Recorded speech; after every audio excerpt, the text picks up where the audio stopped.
Apakah jelas ya, Akhi Mukti? Oke. Bismillah kita mulai. Assalamualaikum warahmatullahi wabarakatuh.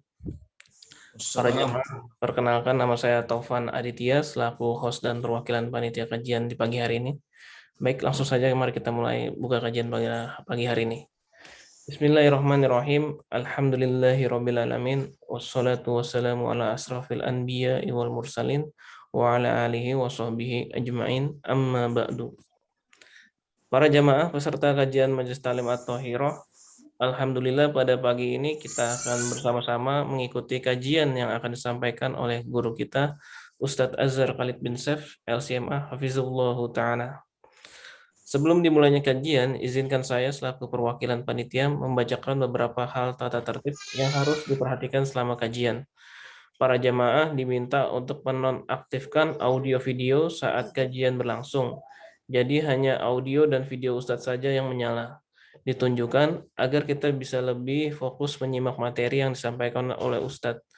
Para jamaah juga diminta untuk mempersiapkan alat tulis untuk mencatat materi sebagai bentuk ikhtiar kita dalam mencari ilmu.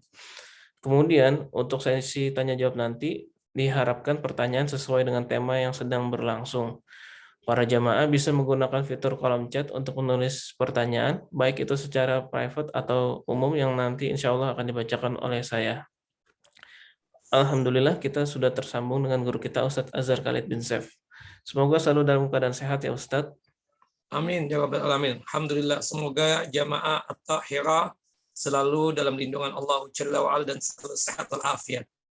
Amin ya rabbal alamin. Pada kesempatan pagi ini, tema yang akan disampaikan adalah menjaga lisanmu, jaminan surga untukmu. Tema yang sangat menarik. Lisan merupakan salah satu nikmat Allah yang diberikan kepada kita. Lisan merupakan anggota badan manusia yang cukup kecil jika dibandingkan dengan anggota badan yang lain. Akan tetapi, ia dapat menyebabkan pemiliknya ditetapkan sebagai penduduk surga atau bahkan dapat menyebabkan pemiliknya dilemparkan ke dalam api neraka. Penting untuk menjaga lisan, sebab lisan ibaratkan pisau yang apabila salah menggunakannya akan melukai banyak orang. Menjaga lisan adalah salah satu akhlak yang baik dan menjadi hal yang perlu untuk dibiasakan agar lisan tidak menjadi pisau yang dapat melukai orang lain dan diri sendiri. Ustadz, sepertinya para peserta sudah tidak sabar untuk menyimak dan mendengar materi yang akan disampaikan. Untuk mempersingkat waktu, kami persilahkan. Tafadhol Ustadz. Barakallahu fiik, jazakallahu khairan, Akhi Taufan. Bismillahirrahmanirrahim. Assalamualaikum warahmatullahi wabarakatuh. Innal hamdalillah nahmaduhu wa nasta'inuhu wa nastaghfiruh wa na'udzu billahi min syururi anfusina wa min sayyiati a'malina. May yahdihillahu fala mudilla lahu wa may yudlil fala hadiya lahu. Asyhadu an la ilaha illallah wahdahu la syarika lah wa asyhadu anna Muhammadan abduhu wa rasuluh. Wa laqad qala Allah ta'ala fil Qur'anil 'azim, ya ayyuhalladzina amanu taqullaha haqqa tuqatih wa la tamutunna illa wa antum muslimun. Wa ba'd, wa bi sakhli sadri wa yassir li amri wahlul 'uqdatam min lisani yafqahu qawli. Allahumma anfa'na bima 'allamtana wa 'allimna ma yanfa'una wa zidna 'ilma. Allahumma inna na'udzubika min zawali ni'matika wa fuj'ati niqmatika wa tahawuli 'afiyatika wa jami'i sakhatika. Ikhwani wa akhawati fid din, a'azani wa a'azakumullah. Bapak dan Ibu yang dimuliakan oleh Allah Jalla wa Ala, Majelis Ta'lim At-Tahirah yang selalu dalam lindungan dan penjagaan Allah Jalla Jalaluh. Alhamdulillah, pada kesempatan kali ini di hari Selasa pekan keempat kita kembali bersua dan berjumpa untuk ta'ammuk dan tafakuh fid din, untuk memperdalam din Allah dan agama Allah Jalla Jalaluh. Dan ini adalah satu kenikmatan yang sangat luar biasa yang kita dapatkan tidak semua muslimin, tidak semua muslimat yang mendapatkan nikmat sebagaimana yang kita dapatkan pada kesempatan kali ini. Doa kita dan harapan kita kepada Allahu Jalla Jalaluh, semoga apa yang kita lakukan ini terhitung sebagai amal saleh kita dan terhitung sebagai mizan hasanat kita, timbangan amal kebajikan kita ketika kelak terjadinya pengadilan Allah Jalla wa'ala di padang mahsyar. Doa kita dan harapan kita kepada Allah Jalla Jalaluh, semoga apa yang kita lakukan ini sebagai caranya Allah Jalla Jalaluh untuk menjatuhkan ridha dan rahmatnya atas kita semua, sehingga kita semua dimasukkan ke dalam jannah dan surganya tanpa ada hisab. Amin ya rabbal alamin. Salawat dan salam selalu tercurah kepada Nabi kita Muhammad sallallahu alaihi wasallam, Nabi yang telah menyampaikan amanah Allah, Nabi yang telah mengajarkan kepada kita tentang iman dan Islam sehingga kita bisa merasakan manisnya keimanan dan lezatnya keislaman. Bapak dan Ibu yang dimuliakan oleh Allah Jalla wa'ala, tema kita kali ini adalah berkaitan tentang masalah lisan. Menjaga lisan, jaminannya surga buat kita semua. Ada satu ayat di dalam Al-Quranul Karim, ya, ayat tersebut termaktub dalam surah Qaf ayat 17 dan 18.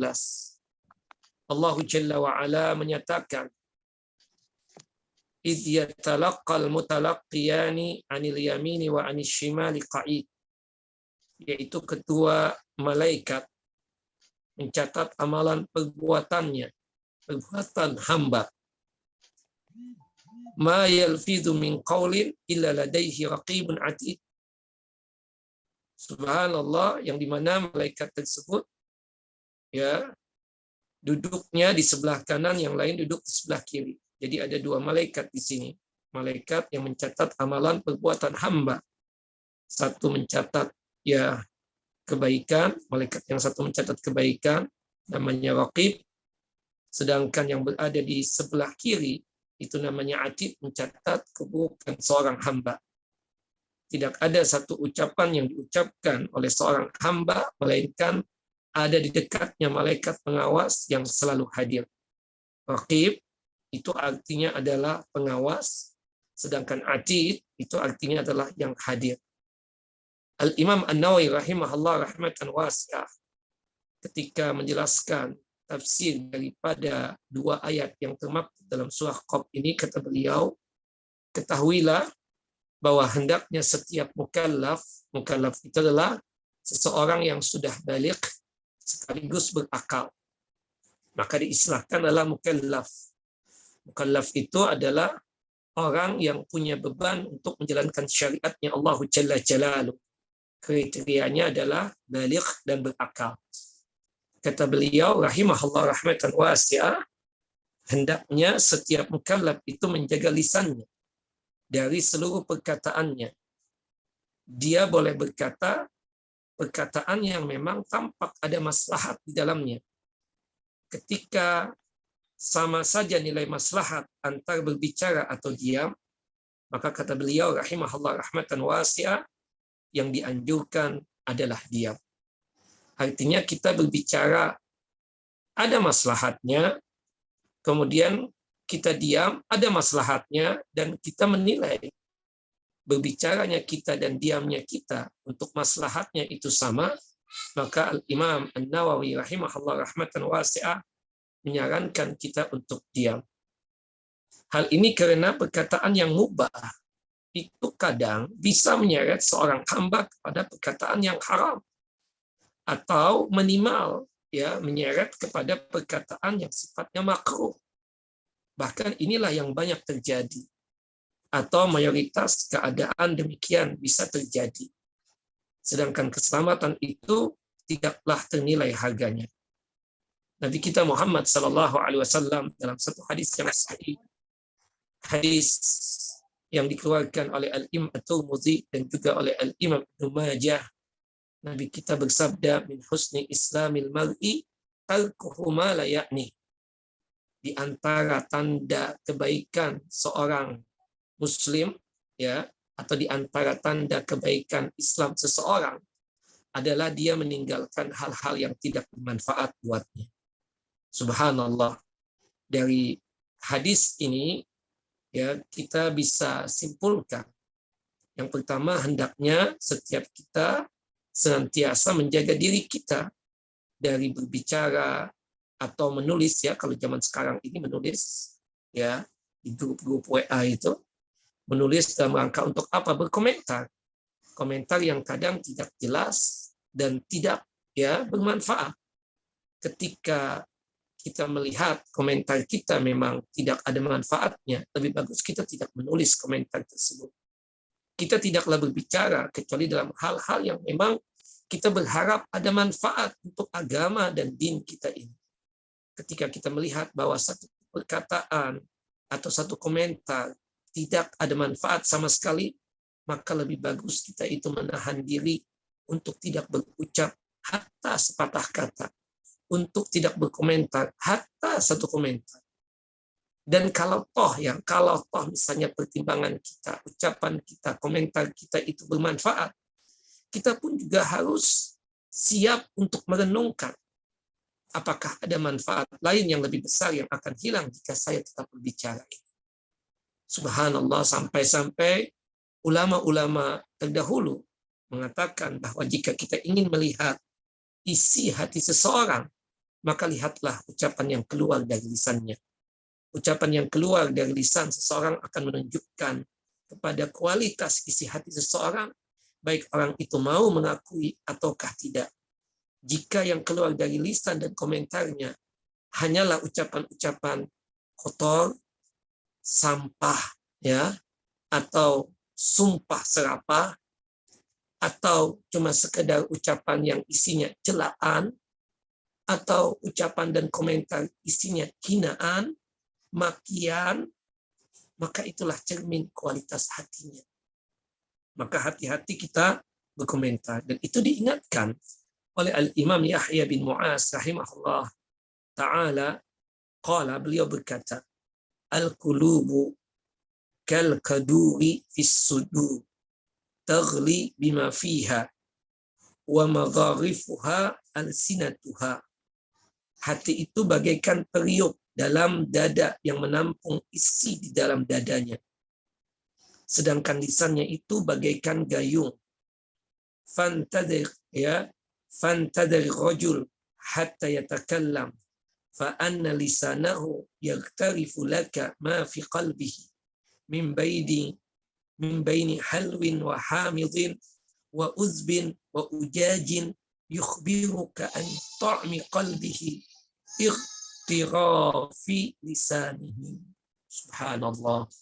Karenanya lihatlah kualitas seseorang itu ketika dia berbicara.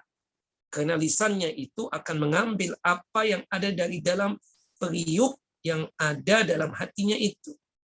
Baik rasanya itu nanti manis, asam, segar, asin, ya, atau selainnya.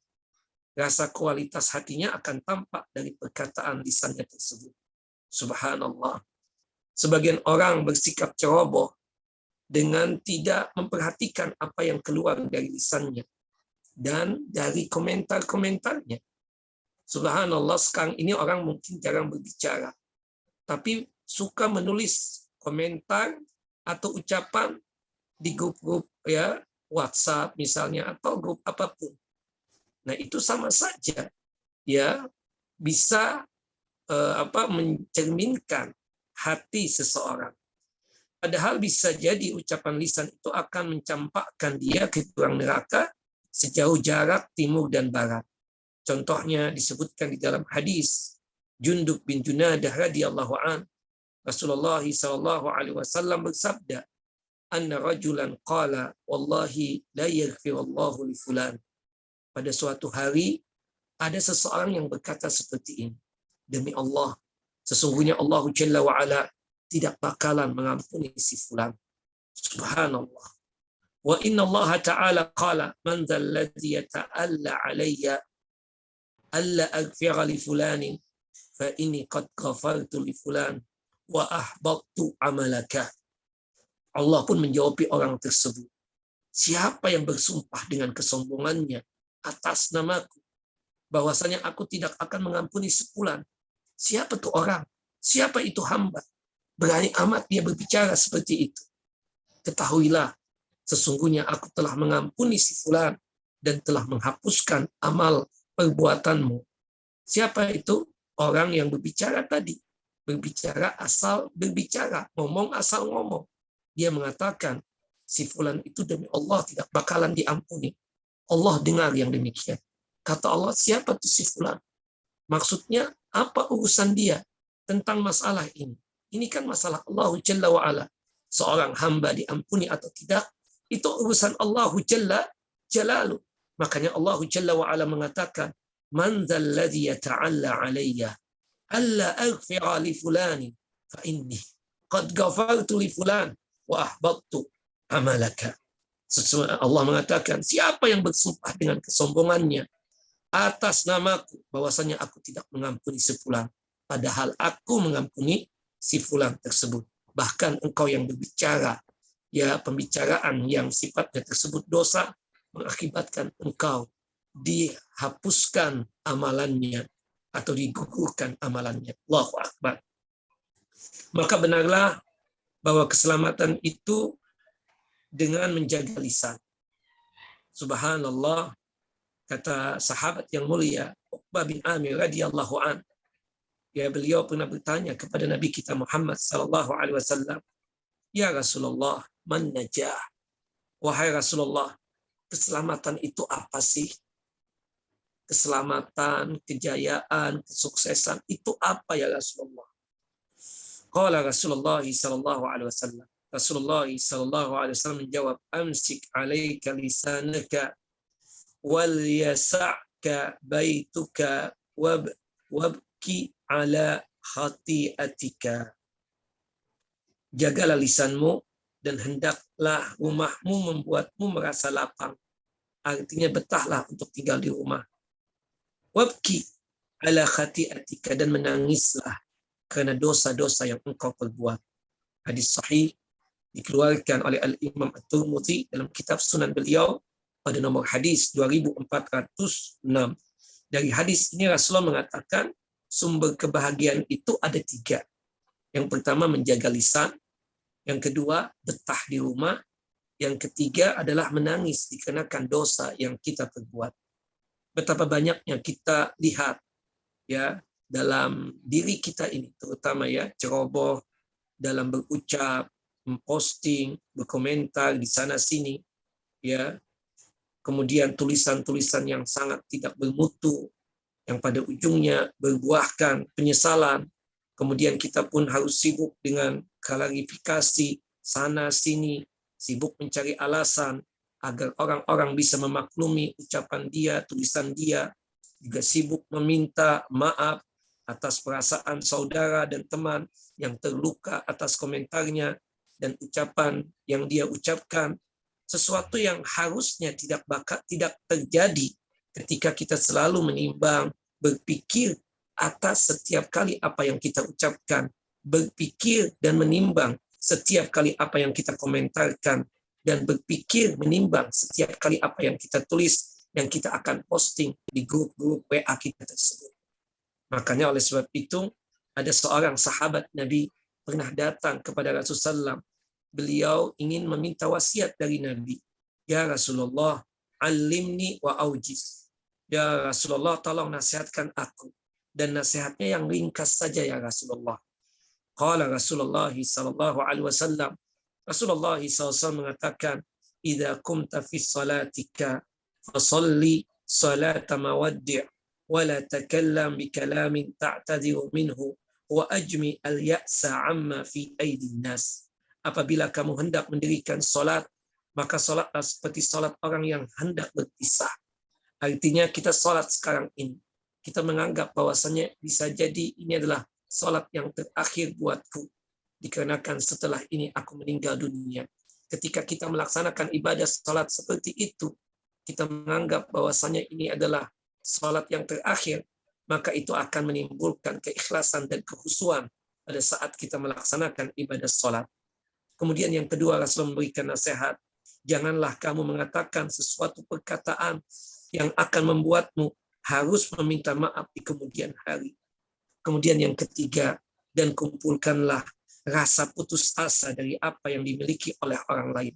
Maksudnya, kita ini sebagai hamba Allah Jalla wa'ala, jangan suka meminta-minta. Wallahi demi Allah ikhwan, kalau kita ini suka meminta-minta, maka rendahlah kita di hadapan manusia atau di hadapan makhluk. Tapi kalau kita tersebut ya tidak suka untuk meminta-minta, bahkan kita tersebut sudah merasa putus asa untuk meminta kepada manusia, maka kehormatan, kemuliaan akan kita dapatkan. Bukankah Nabi kita Muhammad SAW mengatakan, syaraful mu'min al-qiyamu bil-lail wal istighna ma fi aidin nas. Bahwasanya kemuliaan seorang mukmin tersebut ketika dia tersebut sanggup untuk menghidupkan malam dengan ibadah salat malam dan sanggup untuk tidak mau untuk meminta apa yang ada pada tangan, apa-apa yang ada pada tangan manusia.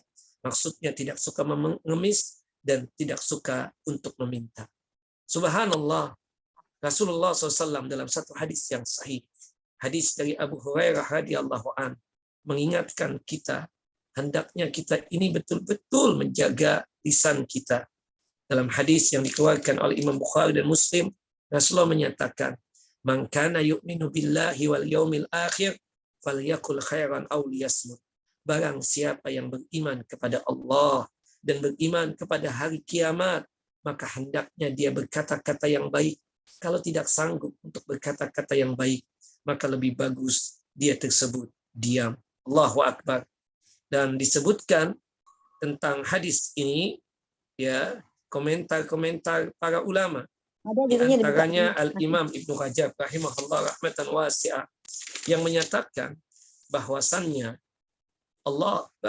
Rasulullah SAW mengaitkan ya tentang iman kepada Allah dan hari kiamat dengan kita menjaga lisan kita, menunjukkan bahwasannya satu ucapan tersebut adalah sesuatu yang sangat luar biasa di sisi Allahu Jalla Jalaluh.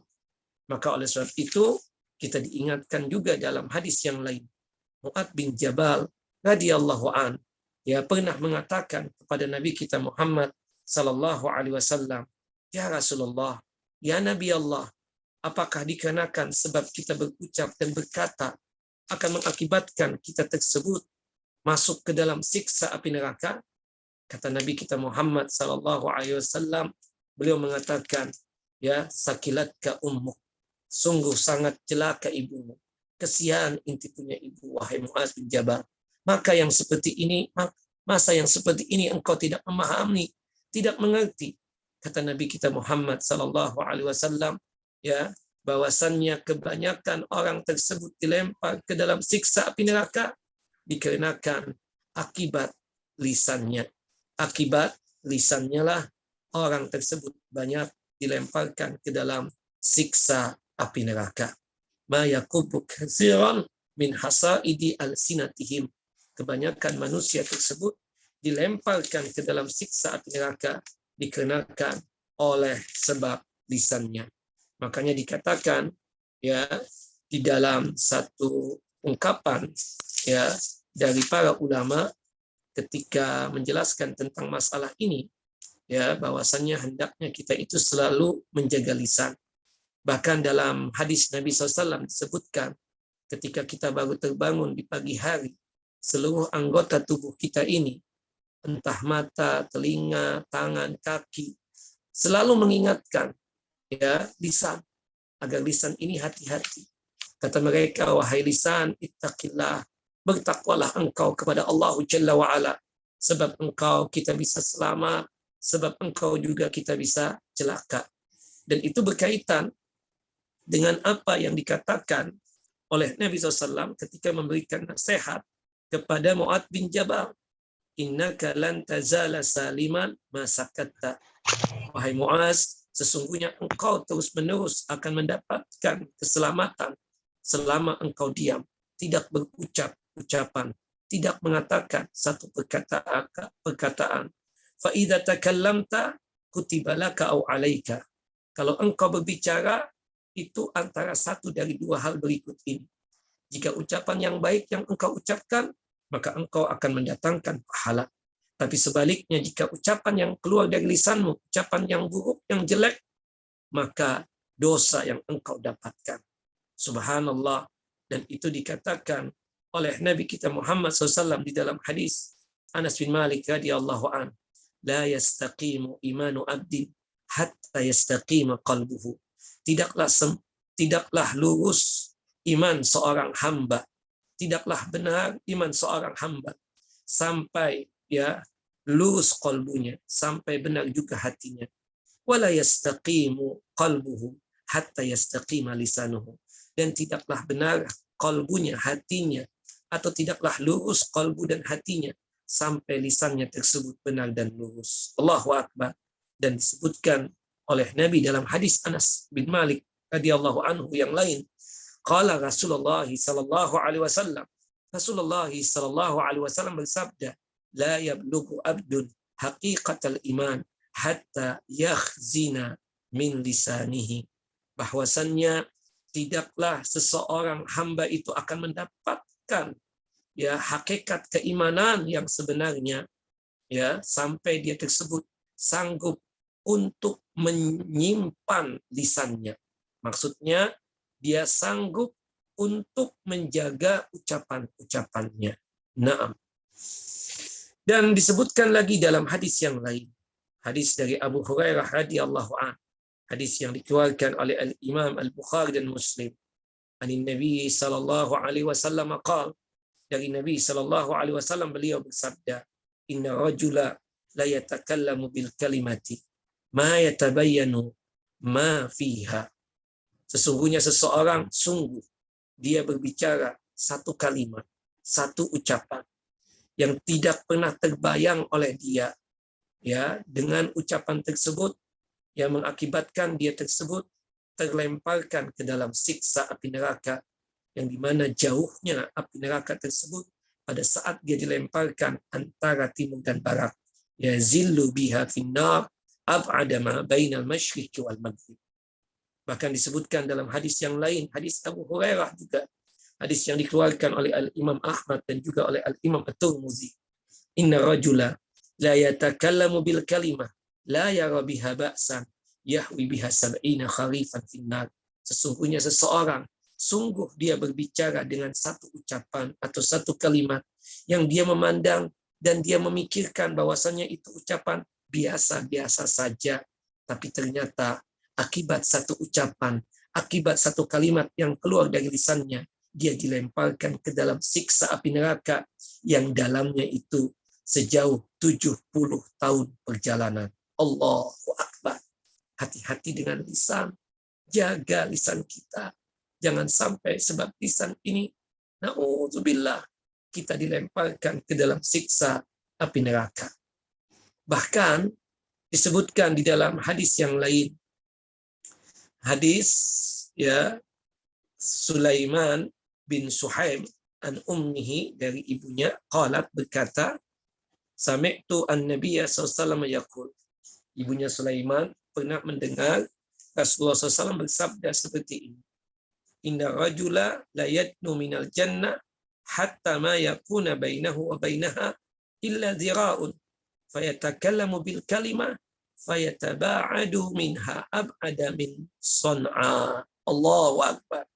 Sesungguhnya seseorang itu sungguh telah mendekati masuk ke dalam jannah dan surganya Allah Jalla wa'ala.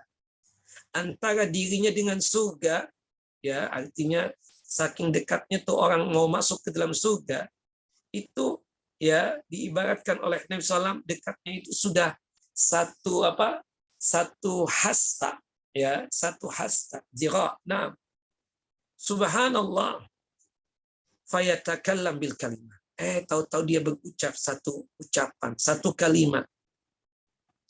Ujung-ujungnya yang kalimat itu bukannya maslahat buat dia, tapi kalimat yang dia ucapkan adalah dosa dan maksiat.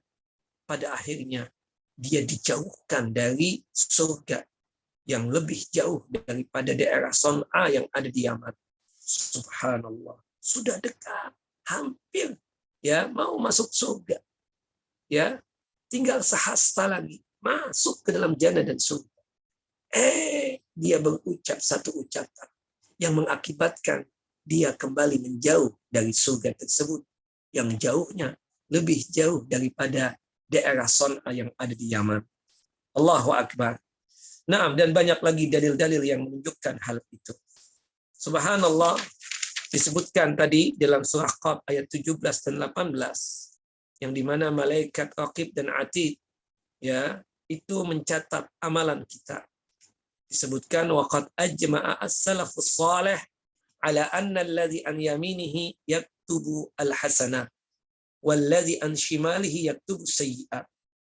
Para salafun salih, para ulamanya bersepakat, berijma bahkan bahwasannya malaikat yang berada di kanan, yang duduk di kanannya itu, yaitu malaikat Raqib, itu mencatat kebaikan al-hasanat, dan yang duduk ya di sebelah kirinya tersebut itu mencatat keburukan itu hamba.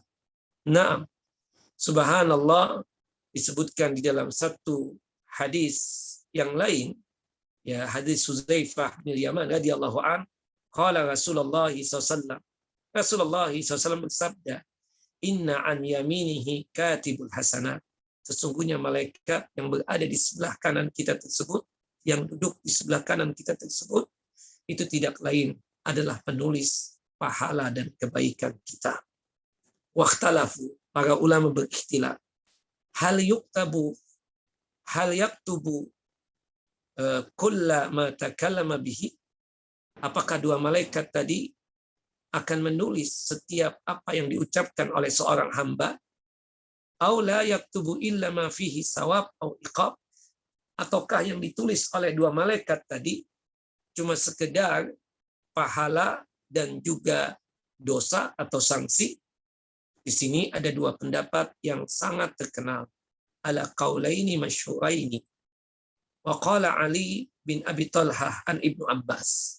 Berkata Ali bin Abi Talhah, dia menukil dari apa yang dikatakan oleh sahabat yang mulia Abdullah ibnu Abbas radhiyallahu anhuma.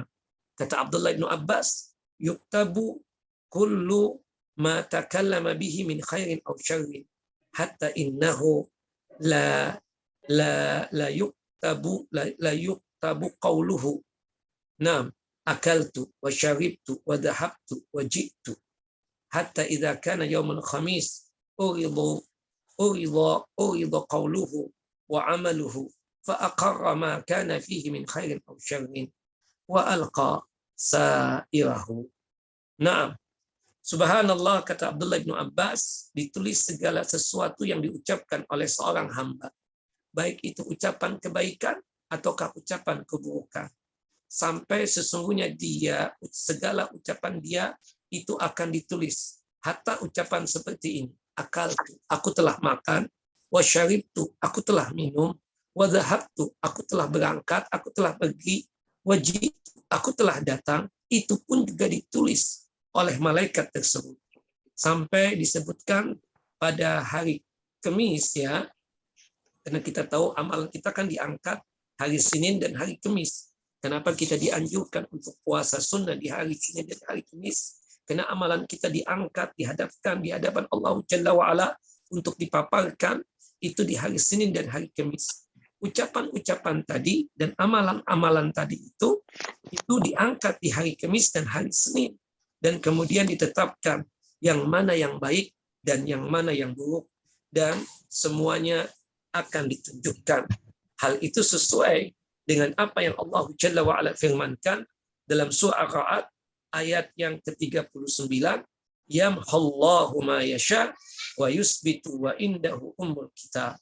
Allah Jalla wa'ala menghapus sesuai dengan kehendak dan keinginan Allah, dan juga Allah juga akan menetapkan sesuai dengan keinginan dan kehendakan Allah dan kehendak Allah.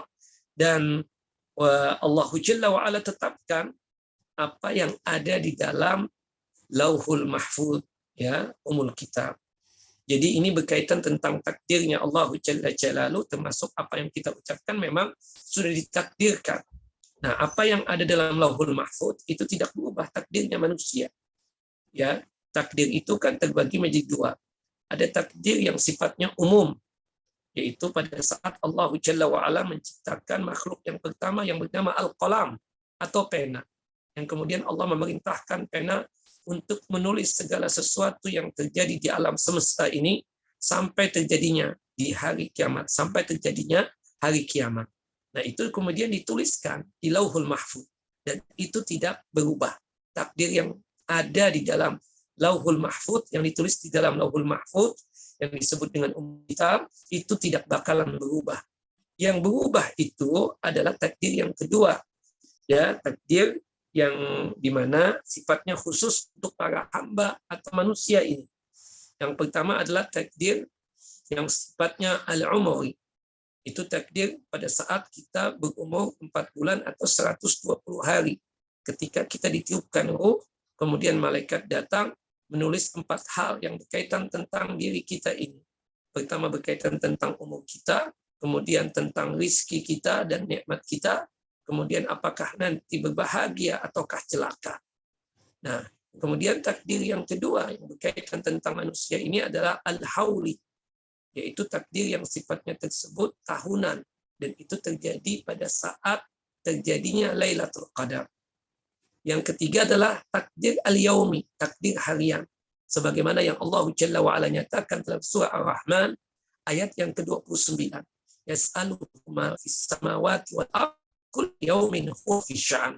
Nah, jadi 3 takdir ini yang sifatnya khusus untuk manusia itu yang bisa berubah.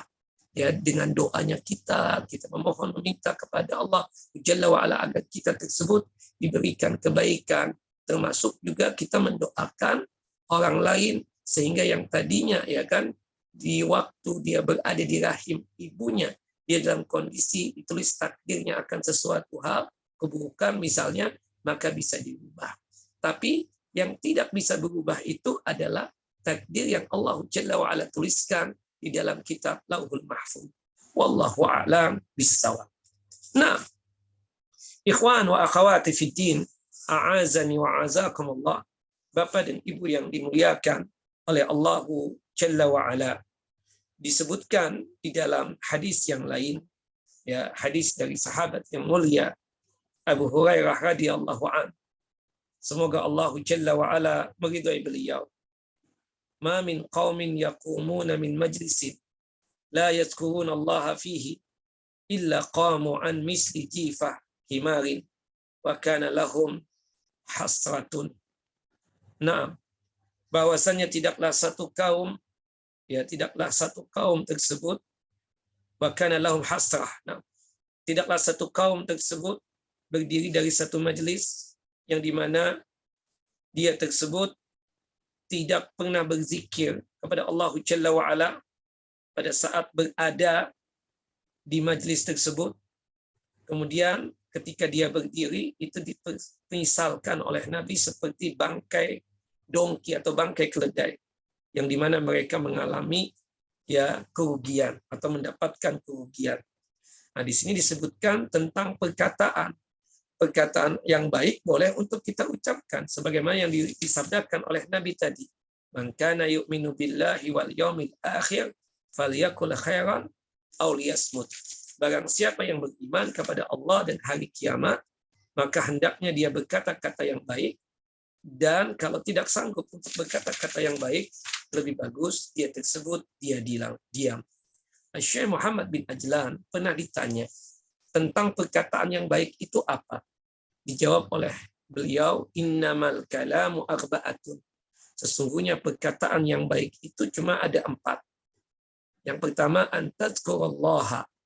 Engkau berzikir kepada Allah Jalla wa'ala. Itu adalah perkataan yang baik. Kudu engkau ucapkan, berzikir. Astaghfirullah wa atubu ilaih. La ilaha illallah wahdahu la syarikalah. Dan seterusnya. Dari wirid-wirid dan zikir-zikir. Itu semuanya apa? Baik. Yang kedua, perkataan yang baik itu adalah wataqa'ul Qur'an, membaca Al-Qur'anul Karim. Pastikan Bapak dan Ibu di setiap hari kita tersebut membaca Al-Qur'anul Karim hatta setengah lembar, hatta 10 ayat. Yang ketiga, perkataan yang baik tersebut wa tas'alu an ilmin fatukhbiru bihi. Anda atau engkau bertanya tentang ilmu, kemudian setelah itu ya, atau wa tus'alu an ilmin, Anda ditanya tentang suatu ilmu, ustadz ditanya tentang suatu ilmu, maka hendaknya si ustadz tersebut menghabarkan ilmu tersebut, dan itu adalah perkataan yang baik. Au takallam fima ya'nika min amri dunyaka, atau Anda berbicara atau engkau berbicara sesuatu yang bermanfaat berkaitan dengan perkara-perkara dunia. Nah, cuma 4 ini saja kata beliau perkataan yang baik. Nah, salah satunya adalah zikir tadi. Makanya kalau kita ini kan satu majelis, kalau kita nggak pernah menyebutkan nama Allah dalam majelis kita ini, berarti majelis kita ini adalah kerugian, ya, adalah kerugian. Dan kita katakan juga bahwasannya kalau sekiranya di dalam majelis kita ini tidak menyebutkan nama Allah, tidak berzikir kepada Allah Jalla wa Ala, maka tadi disebutkan oleh Nabi kita Muhammad sallallahu alaihi wasallam, itu majelis itu adalah seperti bangkai dongki atau keledai, karena di dalamnya tidak pernah disebutkan zikir untuk Allah Jalla Jalaluh. Subhanallah, ada seseorang yang bertanya kepada Salman Al-Farisi, ya, meminta wasiat kepada sahabat yang mulia Salman Al-Farisi. Kata orang tersebut, "Ausuni, tolong dong wahai sahabat Salman, berikan wasiat kepadaku." Qala, Salman berkata, "La takallam, jangan engkau berbicara." Orang ini kemudian nyolot, kemudian mengatakan, "Ma yastati'u man 'asha fin nas alla yatakallam." Bagaimana bisa seseorang yang hidup bermasyarakat, hidup bersama manusia, dia tidak berbicara, wahai Salman Al-Farisi? Qala, Salman pun berkata, "Fa in takallamta fatakallam bihaqqin aw uskut."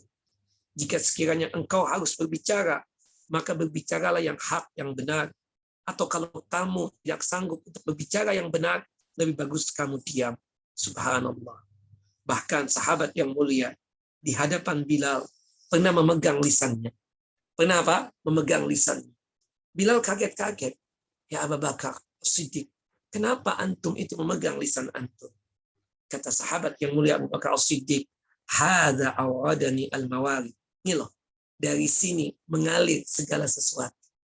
Ya, baik perkataan yang baik ataupun perkataan yang buruk.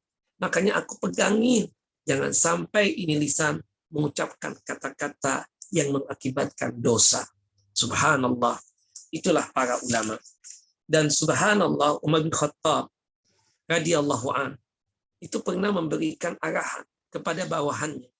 Ya, subhanallah, disebutkan di sini, "Man kasura kalamuhu kasura saqatuhu." Barang siapa yang banyak berkata, banyak berucap, maka dia tersebut ya banyak juga kesalahannya. Wa man kasura saqatuhu kasurat dzunubuhu. Kalau seandainya banyak ya kesalahannya, berarti banyak juga dosanya. Ya. Wa man kasurat dzunubuhu kanatin naru aula bihi. Kalau orang banyak dosanya, maka api neraka layak untuk dia dan pantas buat dia. Nah, ini nasihatnya Umar bin Khattab radhiyallahu an kepada pegawai-pegawainya, ya kan? Pegawai-pegawainya itu adalah pejabat-pejabat semua. Makanya dianjurkan ya oleh Umar bin Khattab, kalian ini banyak kerja, jangan banyak ngomong. Ya, ngomong itu, bicara itu sekedarnya saja. Kenapa ya Amirul Mukminin? Kata Umar bin Khattab, kalau orang banyak bicara itu biasanya banyak kesalahannya. Kalau orang banyak salahnya, itu pasti banyak dosanya. Kalau orang banyak dosanya, maka neraka pantas untuk dia. Subhanallah. Kemudian Abdullah ibnu Umar, anak daripada Umar bin Khattab, pernah berkata seperti ini. La tuksirul kalama bi ghairi dzikrillah. Janganlah kalian banyak berbicara, kecuali yang kalian bicarakan itu adalah berkaitan dengan zikir atau mengingat Allah Jalla wa Ala. Kenapa ya Abdullah bin Umar, kalau kita tidak boleh banyak bicara kecuali berkaitan dengan zikir kepada Allah Jalla Jalaluh? Kata Abdullah bin Umar, fa inna kasratul kalami bi ghairi dzikrillah yuqassi al-qalba. Karena sesungguhnya banyak ngomong, banyak bicara dan pembicaraannya bukan zikir kepada Allah Jalla wa Ala, maka itu akan mengeraskan hati. akan mengeraskan kalbu kita. Wa inna ab'adan nas anillahi al-qalbu al-qasi. Dan ketahuilah, sesungguhnya manusia yang paling jauh di sisi Allah Jalla wa'ala yang hatinya keras. Hati keras adalah simbol hati yang tidak pernah mau untuk menerima yang hak atau kebenaran. Nah, subhanallah, disebutkan di dalam hadis yang sahih, hadis dari Ibunda Aisyah radhiyallahu anha. Semoga Allah Jalla Jalaluhu meridai beliau. Qala Rasulullah SAW. Rasulullah SAW bersabda, "Ma min sa'atin tamurru bi ibni Adam lam yazkurillaha fiha bi khairin illa khasira indaha yaumil qiyamah." Tidaklah ada satu hari atau satu jam atau waktu yang dimana dilewati oleh manusia, oleh anak keturunan Adam. Ternyata waktu itu atau hari itu si manusia ini ya dia belum berzikir kepada Allah ya berkaitan dengan kebaikan atau amal yang baik. Nah, kecuali orang itu dalam kondisi merugi nanti pada hari kiamat. Makanya Bapak Ibu pastikan di setiap hari kita berzikir, baik itu zikir pagi ataupun zikir petang, termasuk zikir setelah sholat wajib. Dengan demikian, hari-hari kita selalu mendapatkan kesenangan dan kebahagiaan. Sebaliknya bagi mereka yang di setiap harinya tidak pernah berzikir kepada Allah Jalla wa'ala, tidak pernah mengingat Allah Jalla wa'ala, maka dipastikan nanti di hari kiamat kelak dia akan mendapatkan kerugian. Subhanallah, disebutkan oleh Al-Imam Mujahid ketika mengomentari tentang sabda Nabi SAW, "Ya ma min qaumin yajlisu majlisan yadhkurunallaha fi illa kanat alaihim hasratan yaumil qiyamah wa in dakhalul jannah." Tidaklah satu kaum yang duduk dalam satu majlis yang di dalamnya dia tidak pernah berzikir kepada Allah, maka itu majlis adalah kerugian. Illa kanat alaihim hasratan yaumil qiyamah. Meskipun nanti pada ujungnya dia masuk ke dalam jannah dan surganya Allahu Jalla Jalaluh. Maka oleh sebab itu hendaknya kita tersebut selalu untuk berzikir kepada Allah Jalla wa'ala. Dalam hadis yang dikeluarkan oleh Al-Imam Abu Dawud dan Nasa'i, dalam satu majlis yang tidak disebutkan nama Allah Jalla wa'ala, maka dia tersebut dalam kondisi merugi. Hatta ketika dia tersebut sudah berbaring, ya, dia mau tidur dan dia lupa baca doa sebelum tidur, dia lupa berzikir sebelum tidur, maka dia lupa untuk mengingat Allah Jalla wa'ala sebelum tidur, maka dipastikan tidurnya itu mengalami kerugian. Yang disebutkan di dalam hadis yang derajatnya hasan, hadis yang dikeluarkan oleh Al-Imam Abu Dawud dan juga oleh Al-Imam An-Nasa'i. Dikatakan oleh sekelompok ulama salafun salih, yu'radu ala ibni Adam yaumil qiyamah sa'atu umrihi. Nanti pada hari kiamat manusia itu ditampakkan tentang waktu-waktu umurnya mereka. Fa kullu sa'atin lam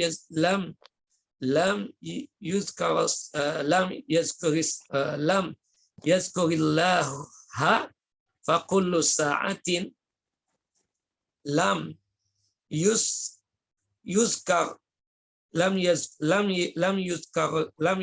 yazkurillahu fiha tataqatta'u nafsuhu 'alaiha hasaratin. Nah, ditampakkan waktu-waktu itu di hadapan manusia. Dan kemudian ada waktu yang dimana manusia itu ada di situ, tapi dia tidak menyebutkan nama Allah. Ya, tidak disebutkan di waktu itu. Fakullu sa'atin lam yuzkar Allahu fiha, yakni lam yuzkarillahu fiha tataqatta'u nafsuhu 'alaiha hasaratin. Maka pada saat itu diri itu hamba yang ada di waktu itu dalam kondisi merugi. Allahu Akbar. Nah ini pastikan ya, kita alhamdulillah ada kajian dengan durasi waktu 1,5 jam bahkan lebih, ya, setiap menit ya yang kita lewati, setiap jam yang kita lewati banyak menyebutkan nama Allah Jalla wa'ala. Mudah-mudahan ini adalah kebaikan buat kita. Nah, seperti itu. Kemudian ada pertanyaan, Ustaz, ya, begini. Yang mana yang lebih baik, bicara ataukah diam? Dikatakan di sini oleh sebagian ulama, famin huna yu'lam, dari sini diketahui, annama laysa bi khairin minal kalam fasukutu anhu afdal minan takallumi bihi. Bahwasannya ya, segala ucapan yang tidak ada kebaikan di dalamnya, maka lebih bagus dia tersebut, lebih utama diam. Ya, dari sini diam lebih utama daripada berbicara. Ini ada ucapan, perkataan. Kita tahu nih, ucapan ini, perkataan ini nggak ada kebaikan di dalamnya. Ya, maka lebih bagus diam. Maka pada saat itu diam lebih utama daripada berbicara. Nah, subhanallah. Allahumma illa ma tad'u ilaihi al-hajatu mimma la budda minhu. Ya, kecuali kita katakan, kita berbicara itu ada hajatnya, ada keperluannya. Yang kita harus berbicara, maka tidak mengapa yang demikian. Kata sahabat yang mulia Abdullah ibn Mas'ud radhiyallahu anhu, qala iyyakum wa fudula al-kalami. Hati-hati kalian dengan ucapan fudul dalam perkataan. Fudul itu lebih condong kepada perbuatan dosa. Ucapan yang dia keluarkan adalah dosa.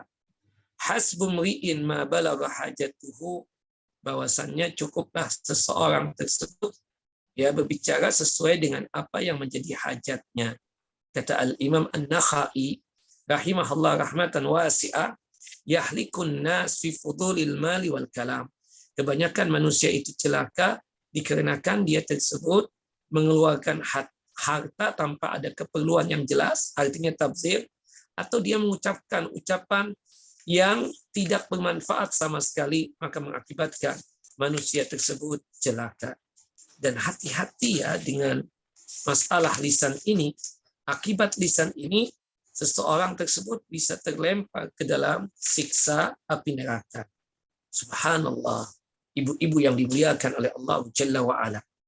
Diceritakan dalam satu hadis yang sahih tentang seorang wanita yang dimana penampilannya kelihatannya adalah wanita yang qanitah, wanita yang bertakwa, wanita yang salehah. Ya, ditanyakan kepada Nabi, ya Rasulullah, inna fulanah tusalli al-lail. Wahai Rasulullah, si fulanah itu suka menghidupkan malam dengan ibadah salat malam, suka tahajud qiyamul lail. Kata para ulama, kalau kita sudah terbiasa tahajud dan qiyamul lail, untuk sholat sunnah yang lainnya gampang. Jangankan sholat wajib. Sholat sunnah yang lainnya sangat mudah untuk dia kerjakan. Dikarenakan dia tersebut sanggup untuk menghidupkan malam dengan ibadah sholat malam. Nah, ini perempuan. Kebiasaan dia adalah sholat malam. Yang kedua kebiasaannya adalah watasumun nahara fi, dan dia suka sekali ya melakukan puasa sunnah. Puasa Ayyamul Bid, puasa Senin Kemis, puasa Nabi Daud alaihissalam. Cuma nih wanita punya kelemahan. Apa? Berkaitan dengan lisannya tidak pernah dijaga. Ya, bahkan lisannya tersebut menyakiti tetangganya. Wa fil lisaniha syai'un tu'zi jiranaha salitah. Ya, tapi lisannya itu sungguh tidak terjaga. Suka betul lisannya itu menyakiti tetangganya sendiri. Sangat pedas sekali ucapan dia untuk tetangganya. Sahabat ini bertanya, aina hiya ya Rasulullah? Kalau tuh wanita meninggal dunia, dia kira-kira berada di mana? Qala Rasulullah SAW, la khaira fiha. Itu wanita tidak ada baik-baiknya sama sekali. Padahal dia sholat tahajud, padahal dia tersebut suka puasa sunnah. Tapi Rasulullah mengatakan, la khaira fiha. Itu wanita tidak ada baik-baiknya. Hiya finnar. Dan dia tersebut masuk ke dalam siksa api neraka. Nah, kemudian diceritakan lagi seorang perempuan, dia tidak sholat wajib. Apa dia tidak sholat sunnah? Tapi yang dia kerjakan cuma sekedar sholat wajib. Adapun sholat sunnah kadang dikerjakan, kadang tidak. Tapi sholat wajib selalu dia kerjakan. Inna fulana tusalli al-maktubah. Sesungguhnya si fulana itu selalu mengerjakan sholat wajib. Wa tasummu Ramadan, dan dia tersebut selalu mengerjakan puasa wajib, itu puasa Ramadan. Wa tatasaddaqu bil aswaq, dan suka bersedekah dengan susu kerbau atau susu sapi, ya, seperti itu. Naam. Ya, atau aswaq itu diartikan sapi jantan, ya. suka dia tersebut bersedekah dengan susu sapi jantan atau secara umum sapi ya seperti itu. Walaisa laha syai'un ghairu. Enggak ada kebaikannya kecuali itu tadi. Salat wajib yang dia kerjakan, puasa Ramadan dan suka bersedekah dengan susu. Ya, susu sapi. Dan selainnya tidak punya kebaikan. Gimana dia ya Rasulullah? Satu lagi, wala tu'dhi ahadan. Tidak pernah mengganggu seseorang. Lisannya dia jaga, perbuatan fisiknya enggak pernah zalim. Gimana keadaan dia nanti di akhirat kelak ya Rasulullah? Hiya fil jannah. Dia termasuk yang masuk ke dalam jannah dan surganya Allahu Jalla wa Ala. Maka oleh sebab itu ikhwan wa akhawati fiddin, a'azani wa a'azakumullah, hendaknya kita selalu menjaga lisan kita. Disebutkan oleh para ulama juga, yaitu Al-Imam Al-Fudail bin Iyad rahimahullah rahmatan wasi'ah. Beliau mengatakan, ma hajjun wala ribatun wala jihadun asyaddu min habsil lisan. Haji itu, kita tahu kan ibadah haji itu mencurahkan tenaga dan uang. Ribat, menjaga perbatasan, itu mencurahkan jiwa raga kita. Karena ancamannya luar biasa. Makanya orang yang menjaga perbatasan, para tentara itu yang menjaga perbatasan, itu bapak-bapak pahalanya besar. Amal soleh yang dia kerjakan selama di perbatasan, itu pahalanya terus mengalir sampai hari kiamat kelak. Subhanallah. Dan lebih daripada itu, orang yang suka menjaga perbatasan, aman di dalam kuburnya. Bahkan dalam satu riwayat disebutkan, para tentara yang suka menjaga perbatasan tersebut, itu tidak lain kalau toh dia meninggal, muslim dia, maka tidak ditanya oleh malaikat Munkar dan Nakir. Kalau tidak ditanya oleh malaikat dan Munkar dan Nakir berkaitan dengan 3 pertanyaan, ma rabbuka wa madinuka wa man nabiyuka, maka dipastikan dia aman di alam kuburnya.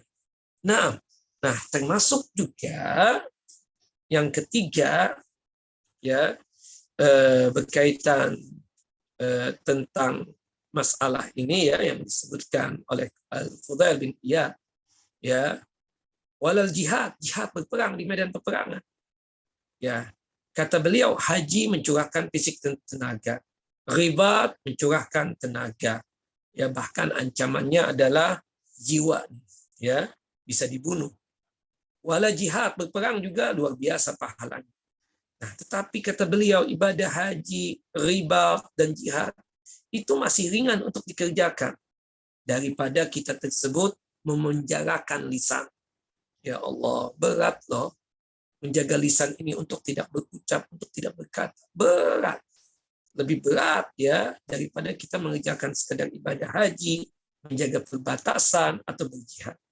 Naam, walau asbahta yahimmuka lisanuka. Subhanallah. Kalau sudah datang pagi hari, kita sudah bangun. Subhanallah, lisan ini minta perhatian dari kita agar kita ini sanggup untuk menggunakannya hingga kita berkata-kata. Naam, asbahta fi ghammin syadid ya. Bahwasanya kalau sudah ya artinya bangun subuh itu atau bangun pagi hari itu seperti ya langit itu berawan karena khawatirnya tidak bisa menghindari berucap ucapan yang tidak baik.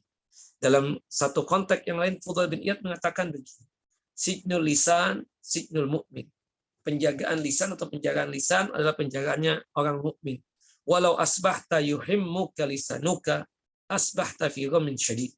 Bahwasanya jika datang pagi hari engkau sudah ketemu, maka lisan itu betul-betul dalam kondisi mencari perhatiannya engkau, dan dalam kondisi dia tersebut betul-betul dalam keadaan apa, berawan ya, berawan yang sangat luar biasa, gelisah dia kalau dia mengucapkan kata-kata yang tidak bagus. Al-Imam Ibnu Mubarak, yaitu Abdullah Ibnu Mubarak, pernah ditanya tentang ucapan Luqman Hakim untuk anaknya. Ya, minta penafsirannya apa ini? Disebutkan in kanal kalamu min fiddatin, jika sekiranya ucapan itu terbuat dari perak, wa inna sumta min zahabin, maka yang namanya diam itu ya, diam tersebut adalah min zahabin, dari emas ya. Jadi kalau ucapan itu perak ya, maka yang namanya diam adalah emas. Faqala maknahu, adapun maksud dari ucapan Abdullah bin Mubarak tersebut ketika menjelaskan tentang ucapan Luqman, kata beliau, "Lau kana al-kalam bi ta'atillahi min fiddatin", kalau sekiranya ucapan sekedar memerintahkan orang untuk melaksanakan ketaatan itu cuma sebatas terbuat dari perak, ibarat kata ya, maka fa inna sumta an maksiatillahi min zahabin, maka diamnya dia dari ya perbuatan maksiat yang dilakukan oleh orang itu adalah ya emas. Wallahu a'lam. Wa hadza yarji'u ila anna al-kuffa 'anil ma'asi afdal min 'amali ta'at.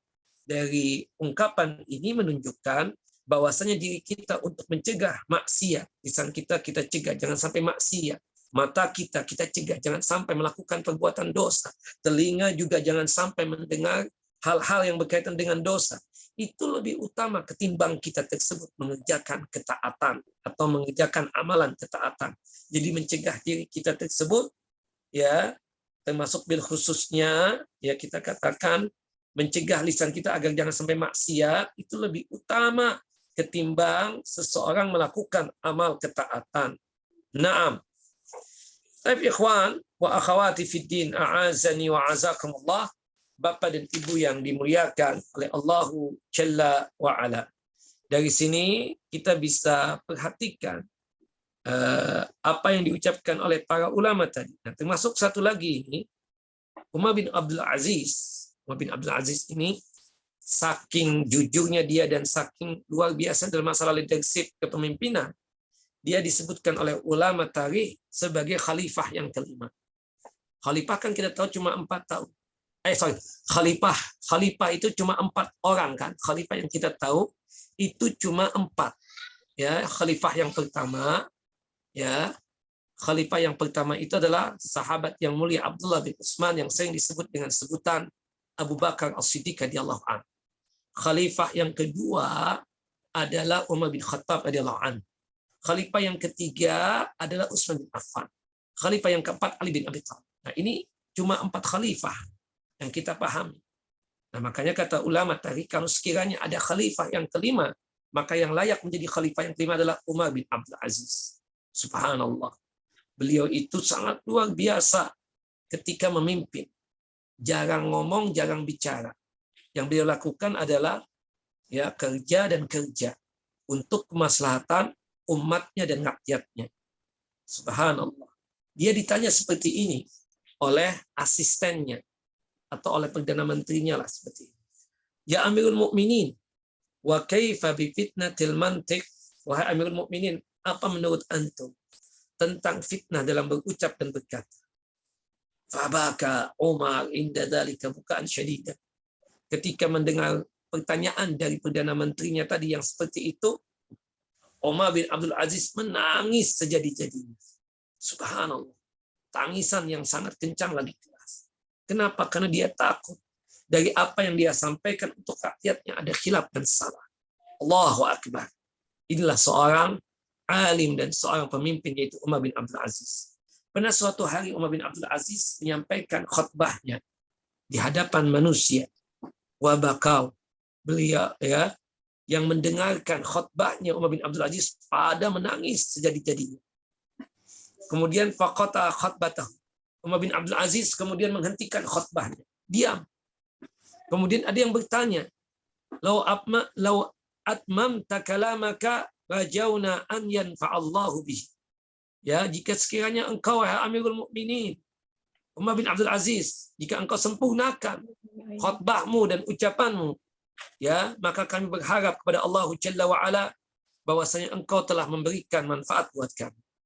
Faqala Umar bin Abdul Aziz. Umar bin Abdul Aziz pun menjawab, "Innal qawla fitnatun wal fi'lu awla bil mu'min minal qawl." Subhanallah. Sesungguhnya ucapan itu fitnah, cobaan buat kita. Wal fi'lu awla bil mu'min minal qawl. Dan berbuat, beramal itu lebih utama untuk dilakukan oleh orang mukmin ketimbang dia tersebut berkata-kata dan ucap-ucap. Naam. Subhanallah. Dan itu juga yang dikatakan oleh Umar bin Abdul Aziz dalam kesempatan yang lain. Seperti itu. Naam. Ikhwan wa akhawati fid din, a'azani wa a'azakumullah. Bapak dan Ibu yang dimuliakan oleh Allahu Jalla wa Ala, yang jelas ya kita ini betul-betul perhatian dengan lisan ini. Lisan ini kan tidak bertulang, karena tidak bertulang inilah mengakibatkan dia tersebut sangat mudah untuk melakukan hal-hal yang tidak bagus. Dan hati-hati dengan bahaya lisan tersebut. Nah, dan para ulama menjelaskan bagaimana hadis tadi, man kana yu'minu billahi wal yaumil akhir falyakul khairan aw liyasmut. Barang siapa yang beriman kepada Allah dan hari kiamat, maka hendaknya dia tersebut berkata-kata yang baik. Kalau tidak sanggup untuk berkata-kata yang baik, lebih bagus diam. Dari hadis ini, ilmu yang bisa kita dapatkan yang pertama adalah annal iman billahi wal yaumal akhirah ya aslun likulli khairin. Aslun likulli khairin. Bahwasanya beriman kepada Allah dan beriman kepada hari kiamat adalah pondasi dalam setiap kebaikan. Pondasi dalam setiap kebaikan. Yang kedua dari hadis ini, ilmu yang bisa kita dapatkan, annal imana billahi wal yaumil akhir. Naam. Yang pertama tadi, annal imana billahi wal yaumil akhir aslun likulli khairin. Bahwasannya annal imana billahi wal yaumil akhir aslun likulli khairin. Bahwasanya dengan kita beriman kepada Allah dan hari kiamat itu adalah pondasi di setiap kebaikan. Annal imana billahi wal yaumil akhir aslun likulli khairin. Yang kedua, annal imana billahi wal yaumil akhir yub'asu 'alal maraqabah wal khauf wa raja. Dengan kita beriman kepada Allah dan hari kiamat, itu membangkitkan ya pengawasan diri. Bahwasanya kita mawas diri nih, ya.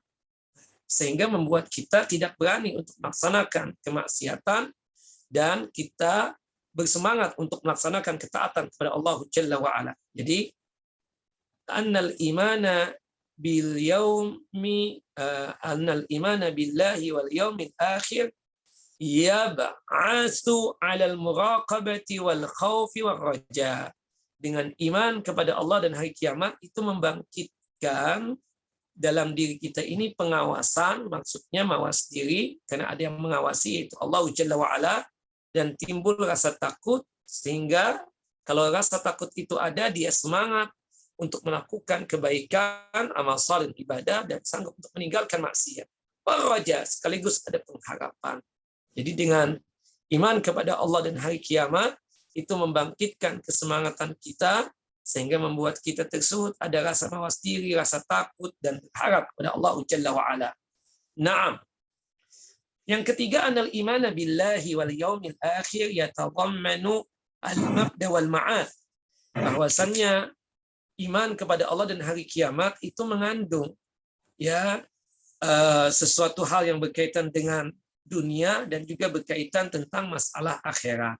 Naam, dunia itu digambarkan sesuatu yang pertama, sedangkan hari kiamat itu digambarkan adalah sebagai sesuatu yang terakhir atau tempat kembali. Wallahu a'lam. Yang keempat dari hadis ini, annal imana billahi wal yaumil akhir aqwal bawa'is 'alal imtisal.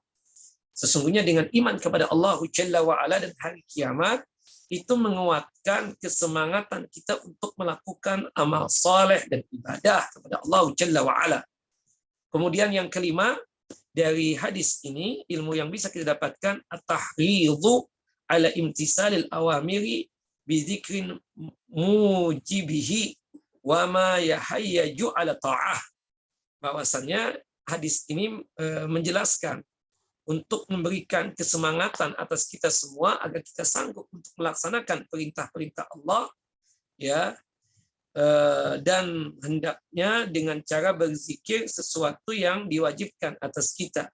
Dan dengan hadis ini tidak lain membangkitkan kita untuk selalu bersemangat melakukan ketaatan kepada Allah Jalla wa Ala. Naam. Kemudian yang keenam dari hadis ini, ilmu yang bisa kita dapatkan, annal kalama fihi khairun wa syarrun wa ma laysa bi khairin. Bahwasanya ucapan itu terdiri dari tiga hal berikut ini. Yang pertama kebaikan, yang kedua keburukan, yang ketiga yang sesuatu yang mubah, sesuatu yang boleh untuk diungkapkan, yang di dalamnya bisa jadi tidak ada kebaikan tapi boleh untuk diucapkan, seperti itu. Nah, yang ketujuh dari hadis ini, ilmu yang bisa kita dapatkan adalah al-hassu ala taqallum bil khair. Ya, hendaknya kita tersebut selalu mengucapkan ucapan yang baik, perkataan yang baik. Wa huwal kalimu at-thayyibu, dan itu adalah ucapan-ucapan yang baik. Wa huwa kullu ma amara Allahu bihi wa rasuluhu minal kalami wujuban aw istihbaban ka anwa'i dzikri wal amri bil ma'ruf wan nahyi 'anil munkar wa ta'limil ilmi wal islahi bainan nas. Bahwasannya kita dianjurkan untuk berkata-kata yang baik, dan itu adalah perkataan yang baik adalah melaksanakan ya apa yang diperintahkan oleh Allah dan Rasul-Nya, termasuk berkaitan dengan perkataan. Perkataan itu ada yang harus kita katakan, harus kita ucapkan, dan ada yang sunnah untuk kita ucapkan, seperti itu. Seperti yang berkaitan tentang masalah atau macam zikir, yaitu termasuk adalah perkataan yang baik, memerintahkan orang kepada kebaikan dan mencegah seseorang daripada perbuatan kemungkaran. Itu pun juga kita katakan perkataan baik. Wa ta'limil ilm, mengajarkan ilmu din, ilmu agama, seperti muhadharah, seperti kajian seperti ini. Ini adalah perkataan yang baik. Wal islahi bainan nas, atau kita berusaha untuk mendamaikan dua sahabat kita yang bertikai. Ketika kita mengucapkan ucapan kata damai, disitulah Allah Jalla wa'ala akan mencintai kita. Naam, dikarenakan kita mengucapkan ucapan yang baik. Yang kedelapan dari hadis ini, ilmu yang bisa kita dapatkan, anna sumta ama laysa bi khairil kalam mimma yaqtadihi al-iman billahi wa bil yaumil akhir. Bahwasanya diam, ya, apa yang berkaitan dengan kebaikan yang dituntut dari berkaitan dengan iman dan hari kiamat kelak, maka kita katakan ucapan diam itu kadang diperlukan, tetapi ada kalanya kita wajib untuk mengucapkan sesuatu hal, maka tidak mengapa yang demikian. Yang kesembilan dari hadis ini, ilmu yang bisa kita dapatkan, annal kalama bi khairin khairun minas somti, bahwasannya ucapan yang berkaitan tentang masalah kebaikan itu lebih baik daripada diam. Ammala khaira fihi, ya, diam dari sesuatu, dari apa yang tidak ada kebaikan di dalamnya. Wa anna sumta ammala khaira fihi khairun minal takallum bihi, bahwasanya diam dari apa yang dia khawatirkan, ada sesuatu yang tidak diinginkan, maka itu lebih baik daripada seseorang berkata perkataan yang tujuannya mungkin bisa jadi untuk memperbaiki halayak, ya, atau perkataannya itu sangat menyimpang misalnya, maka jangan sampai diucapkan. Baik. Nah, dari ini fihi dalilun ala anna fi'la ta'a afdal min tarkil ma'siyah fil jumlah. Dari sini menunjukkan, ya, sebalik dari apa yang diucapkan oleh ulama tadi yang pertama, yang mengatakan bahwasanya meninggalkan maksiat atau diam dari satu ucapan itu lebih baik daripada melakukan ketaatan. Tapi yang kesembilan ini mengatakan bahwasannya ini menjadi dalil dan hujjah bahwasannya melaksanakan ketaatan itu lebih utama daripada seseorang meninggalkan maksiat. Wallahu a'lam bissawab. Nah, ini beberapa poin yang penting yang disebutkan oleh para ulama. Sekarang sudah lewat, ya, 10 lewat 15 menit. Kita kembalikan kepada Akh Topan untuk memimpin sesi yang kedua, yaitu tanya jawab. Tafadhol, Mas Kuran. Silakan Pak Topan. Baik Ustadz, sudah mulai banyak pertanyaan yang masuk. Nah, silakan. Afwan, izin bertanya. Tadi saya membaca nama seseorang dan saya mengira arti namanya agama unta. Lalu saya tertawa. Kemudian saya merasa menyesal dan bersalah. Saya takut perbuatan saya termasuk ke dalam salah satu pembatalan keislaman, mengolok agama. Apa yang harus saya lakukan Ustadz jika ia termasuk pembatal keislaman? Apakah saya wajib mandi setelah memperbarui syahadat? Syukran Ustadz. Enggak. Ya, enggak seperti itu kan. Antum tadi mengucapkan apa, Pak Topan? Ucapannya dia agama unta, seperti yang mengolok gitu Ustadz. Oh, dia mengatakan tentang Islam ini dengan sebutan agama unta gitu. Iya, Pak Topan, begitu? Iya, begitu. Iya. Nah, itu kan perbuatan yang na'udzubillah, ya, penghinaan, pelecehan terhadap Islam. Tapi antum mengucapkan itu karena ingin bercanda dan antum kira bahwasannya bercanda yang seperti itu adalah sesuatu yang biasa-biasa saja. Nah, itu kan sangat berbahaya. Tadi dalam hadis Abu Hurairah kan ada seseorang yang mengucapkan satu kalimat atau satu ucapan. Dipikir dia ya biasa aja itu.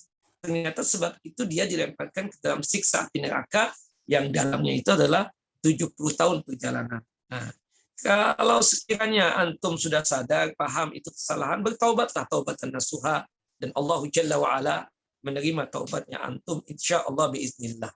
Nah, bukan berarti antum mengucapkan 2 kali syahadat lagi. Ya, karena antum masih muslim, cuma lisan antum nggak terjaga sehingga mengucapkan kata-kata yang menghina Allah dan Rasulnya dan Islam ini. Maka itu hati-hati yang demikian. Karena itu bisa ucapan itu tidak lain bisa mengakibatkan dia terlempar ke dalam siksa api neraka. Wallahu a'lamu bissawab. Nah, sekarang ini ya antum tidak perlu mengucapkan 2 kalimat syahadat, cukup taubat istighfar kepada Allahu Jalla Jalaluh. Seperti itu, Pak Topan. Nah. Baik, ada pertanyaan masuk lagi. Nah. Ustadz, bagaimana jika suami yang selalu marah dan bahasanya tidak bagus kepada istrinya? Terkadang anak sakit hati karena kasarnya bahasa suami. Apakah sikap anak cukup diam saja atau merendam rasa sakit dan kesal? Berdosakah anak dan ada rasa sakit hati sama suami? Adakah doa khusus, Ustadz? Yang pertama, wahai para suami, bersikaplah yang lembut kepada pasangannya, kepada istrinya. Jangan sampai dia tersebut bersikap kasar, ya, atau bersikap yang sifatnya itu merendahkan pasangannya. Baik itu keluar dari ucapan lisan ataupun dari perbuatan fisik. Jaga istri kita tersebut, jaga pasangan kita tersebut sebaik mungkin. Muliakan dia dan hormati dia. Haram seorang suami mengucapkan kata-kata yang tidak bagus buat istrinya. Hatta istrinya itu memang salah, kita katakan. Kalau istri kita itu salah, hendaknya ditegur dengan nasihat yang baik, dengan ucapan-ucapan yang baik, yang bahkan menyenangkan istri kita tersebut atau pasangan kita tersebut. Seperti itu. Nah, kalau sekiranya ada di antara bapak, wahai para suami, yang pernah bersikap kasar kepada istrinya dengan ucapannya, maka hendaknya dia bertobat, beristighfar, meminta ampun kepada Allah Jalla wa'ala.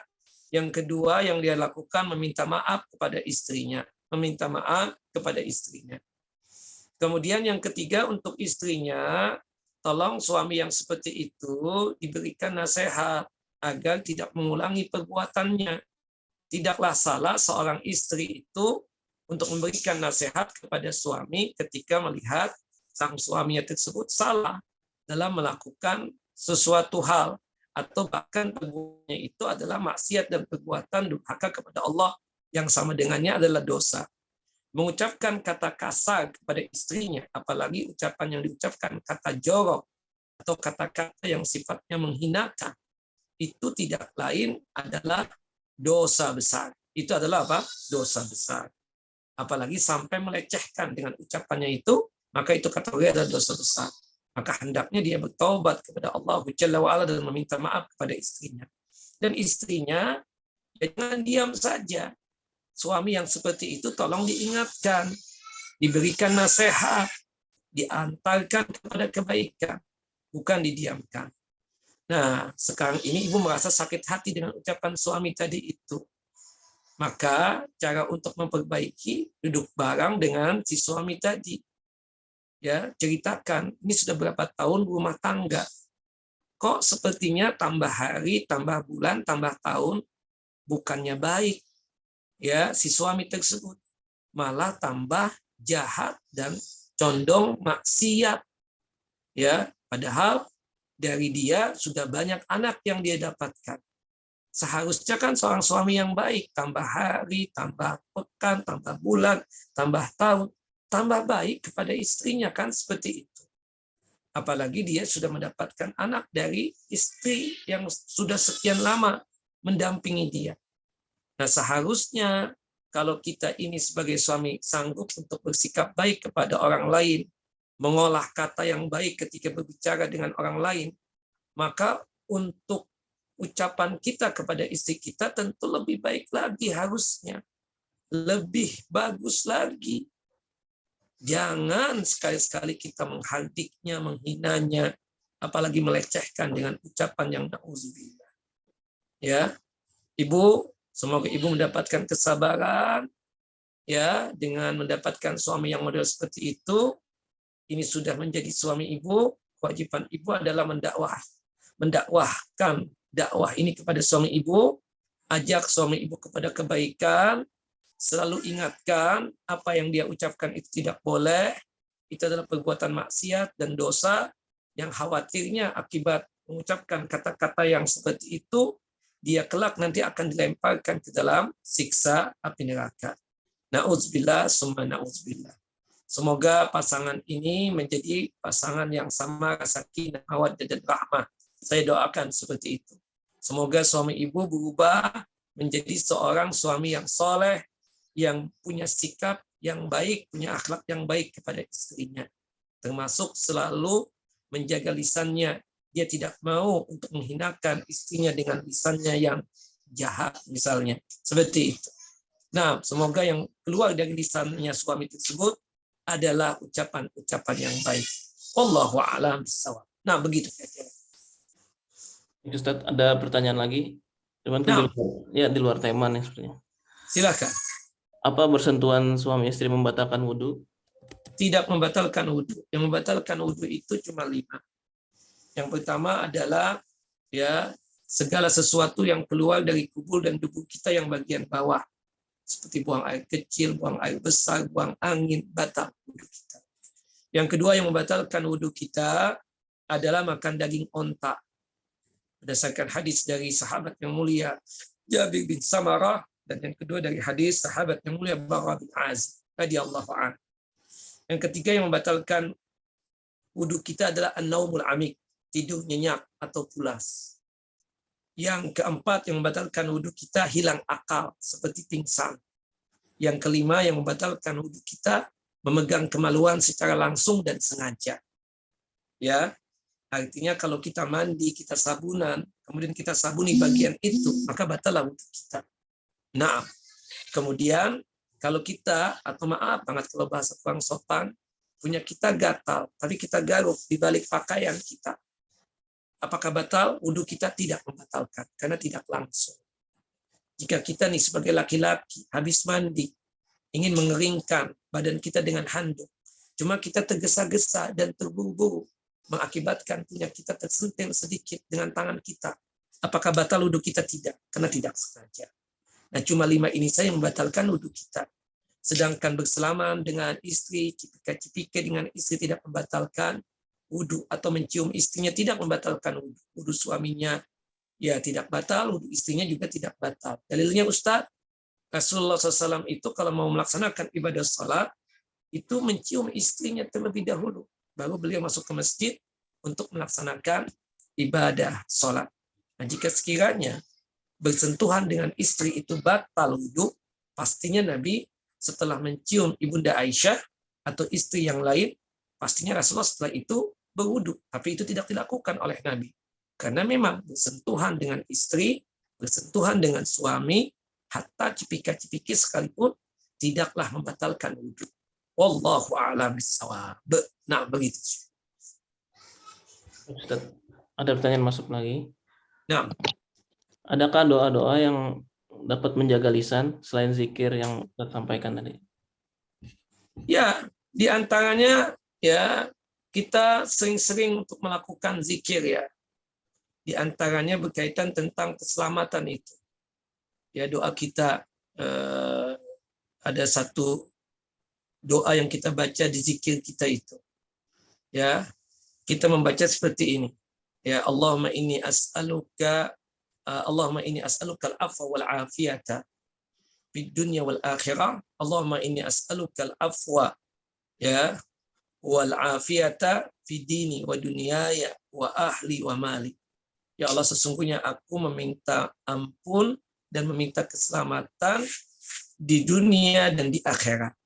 Dan sesungguhnya aku meminta ampun dan meminta keselamatan berkaitan tentang agama yang aku anut ini, termasuk tentang dunia yang aku jalani ini, termasuk juga berkaitan dengan keluargaku dan hartaku.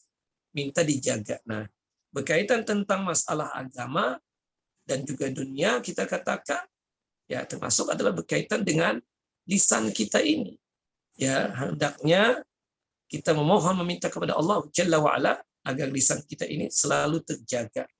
Termasuk yang kita baca itu adalah doanya Nabi Musa alaihi salam. Wa bisakhli sadri wa yassir li amri wahlul 'uqdatam min lisani yafqahu qawli. Wa bisakhli sadri, ya Allah tenangkanlah dadaku ini, jiwaku ini, hatiku ini. Wa bisakhli sadri wa yassir li amri, mudahkanlah urusanku selalu ya Allah, apapun urusannya. Wa yassir li amri wahlul 'uqdatam min lisani yafqahu qawli, dan bukakanlah lisanku ini sehingga yang keluar adalah perkataan-perkataan yang baik hingga sanggup dipahami oleh mereka yang dimana mereka tersebut mendengarkan ucapanku. Nah, seperti itu. Nah, ini dan secara umum kita boleh berdoa meminta kepada Allah Jalla wa Ala. Termasuk itu kan doa kalau kita mau ke masjid itu salah satu yang kita mohonkan adalah berkaitan dengan masalah lisan wahfad ya lisani ya Allah. Ya Allah jagalah lisanku ya Allah. Sehingga ketika kita mau ke masjid itu hadis Abdullah bin Abbas, kita meminta kepada Allah agar Allah Jalla wa Ala menjaga lisan kita sehingga ketika kita sampai di masjid apapun yang kita ucapkan adalah kebaikan, bukanlah sesuatu yang mengakibatkan dosa. Wallahu a'lam. Begitu kira-kira. Nah. Baik Ustaz. Ada masuk lagi? Nah. Apakah doa Sila. Apakah doa kafaratul majelis bisa menggugurkan dosa lisan yang terjadi dan tidak disadari saat pertemuan?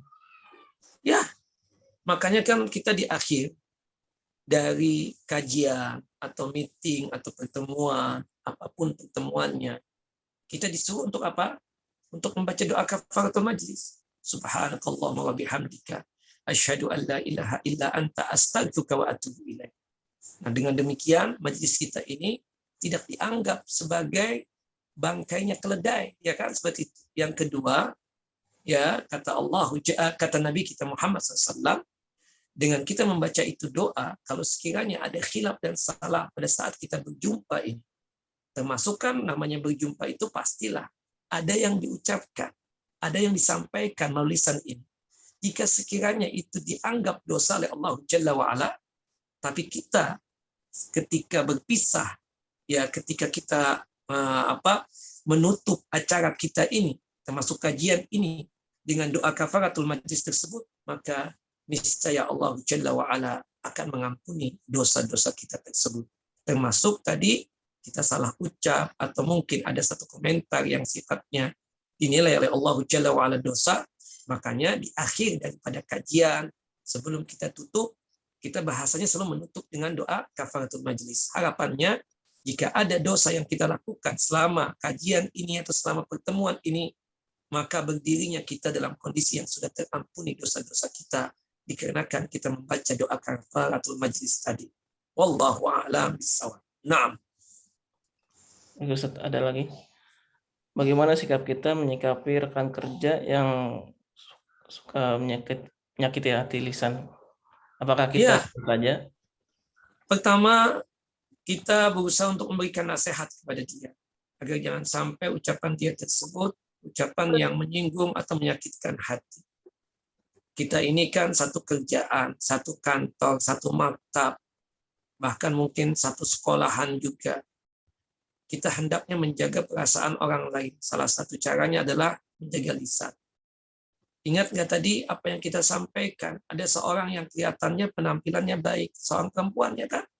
Salat tahajud, qiyamul lail, puasa sunnah, puasa 3 hari setiap bulan, Senin Kemis, puasa Nabi Daud. Tapi lisannya nggak terjaga. Ya, lisannya itu suka menyakiti tetangga.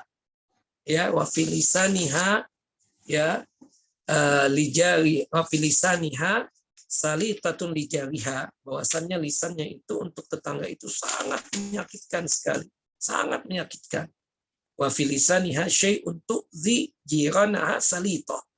Lisannya itu suka menyakiti ya tetangga. Nah, kita ini kan sekantor itu dianggap satu tetangga kan. Seharusnya saling menjaga, bukan saling menyakiti. Hati-hati wahai saudaraku. Jika lisan kita ini tidak terjaga untuk rekan kerja kita atau kolega kita atau friend-nya kita, ya kan, atau teman sekelasnya kita, ya, maka mengakibatkan seseorang tersebut dilemparkan ke dalam siksa api neraka. Sampai Rasulullah mengatakan, si perempuan tadi kan suka sholat sunnah, termasuk puncaknya adalah qiyamul lail, suka melaksanakan puasa sunnah, ya kan? Tapi lisannya nggak terjaga, suka menyakiti tetangga, kata Rasulullah khairu fiha. Itu perempuan nggak ada baik-baiknya. Hiya finnar. Itu perempuan nanti masuk ke dalam siksa api neraka. Na'udzubillah min dzalik. Nah, itu berkaitan dengan lisan. Hati-hati betul. Ya, seharusnya kan rekan kerja itu kita saling membantu, saling tolong, bukan saling menyakiti, bukan saling menjatuhi. Kan tidak seperti itu. Dan ingat, itu hak, ya, berkaitan dengan hak ketetanggaan itu. Man kana yu'minu billahi wal yawmil akhir fala yu'ji jarahu. Barang siapa yang beriman kepada Allah dan hari kiamat, maka jangan sampai menyakiti tetangganya. Nah, termasuk tetangga itu adalah rekan sejawatnya yang di kantor itu. Kalau dia menyakiti, na'udzubillah, dosanya dosa besar. Hati-hati yang demikian. Dan tentang hak ketetanggaan ini Allah Jalla wa'ala sebutkan dalam surah An-Nisa ayat 36. Ya, wal jari dzil qurba wal jaril junub. Jari dzil qurba itu sebagian ulama mengatakan, ya, tetangga-tetangga kita yang dekat ini, yang satu komplek dan lain sebagainya. Termasuk juga yang sekelas, yang sekantor, itu kategori tetangga yang dekat. Nah, maka oleh sebab itu, ikhwan wa akhwati fiddin, a'azani wa a'azakumullah, ketika kita bermuamalah, punya teman, pastikan teman-teman kita tersebut jangan sampai kita sakiti, baik dari lisan kita ataupun perbuatan fisik kita yang ada dengan teman kita, apalagi sejawat kita, teman kantor kita. Kita selalu membantu dan menolong, bukan menjatuhkan dan bukan menyakiti. Seperti itu. Nah, kalau misalnya dia masih seperti itu, tinggalkan. Jangan bergaul dengan dia. Berusaha untuk menghindar dan menghindar. Seperti itu kira-kira. Wallahu a'lam bishawab. Nah. Baik, Ustaz. Ada pertanyaan masuk lagi. Nah. Bagaimana kalau kita ikut mengomentari di media sosial karena kita kesal dengan seseorang yang bicaranya ngawur tentang syariat agama Islam? Ya, wajibnya kita ketika dalam satu grup itu ada kesalahan dan kekhilafan, segera untuk ditegur. Karena satu majelis, ya, tidak dianggap baik kecuali kalau di dalam majelis itu atau dalam grup tersebut kita memerintahkan kebaikan. Kita memerintahkan apa?